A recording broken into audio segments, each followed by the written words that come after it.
For Pacifica Radio, I'm Scott Baba.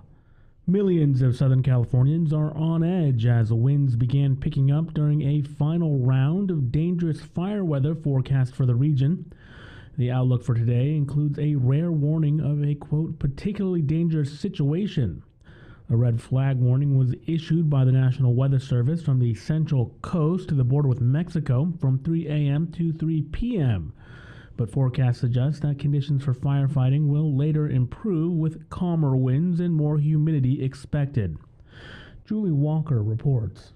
Santa Ana winds continue in the Los Angeles area with gusts that could bring 65-mile-per-hour winds. National Weather Service meteorologist Todd Hall in California. We're still looking at critical fire weather conditions. The wildfires killing more than 24 and destroying thousands of homes and buildings. Hopefully, if we can get through today, we're going to have some better conditions for late week and especially into Friday and Saturday. Winds are forecast to switch between Thursday and Friday, blowing from the coast to the desert, bringing more moisture, but presenting challenges on top of what already exists given the topography. Firefighters, when they show up to these fires, they're facing flame lengths that are about 3 to 5 story buildings. Officials warning residents to be ready in case of additional evacuations.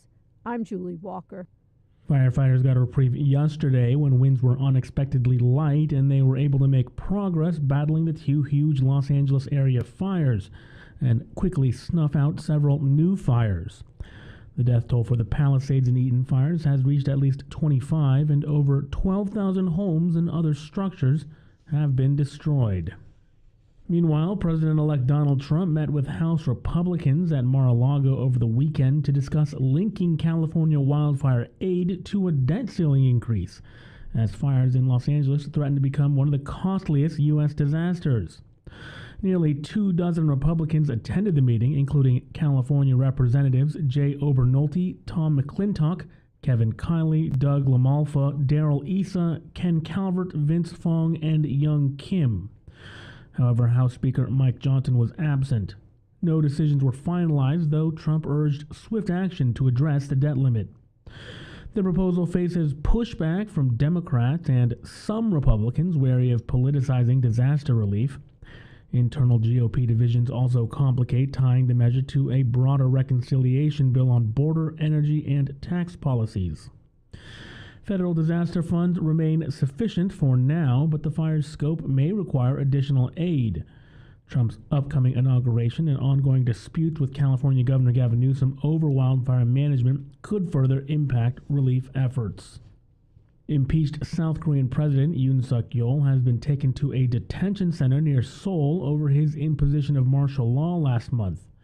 Yoon underwent about 10 hours of questioning today by the country's anti-corruption agency after he was detained at his presidential residence early in the day, following a dramatic pre-dawn police raid involving thousands of law enforcement officials who scaled walls and cut paths to thickets of barbed wire. Karen Chamis has more. South Korea's impeached president Yoon Suk-yeol was detained in a massive law enforcement operation at the presidential compound on Wednesday. He said he complied with the warrant after weeks of defiance over attempts to question him in the investigation over his imposition of martial law last month.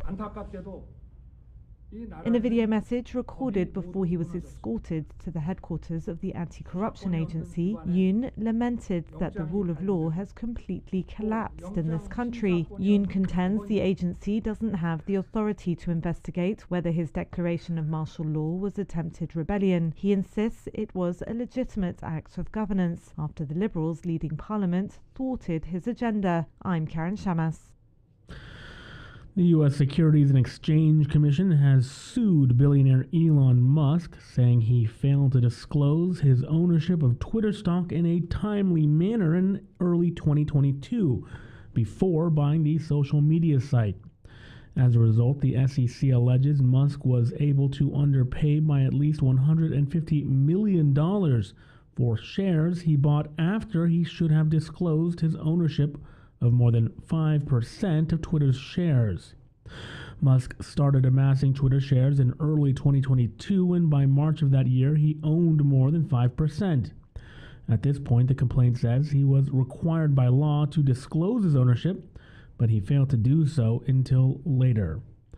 I'm Scott Baba for Pacifica Radio.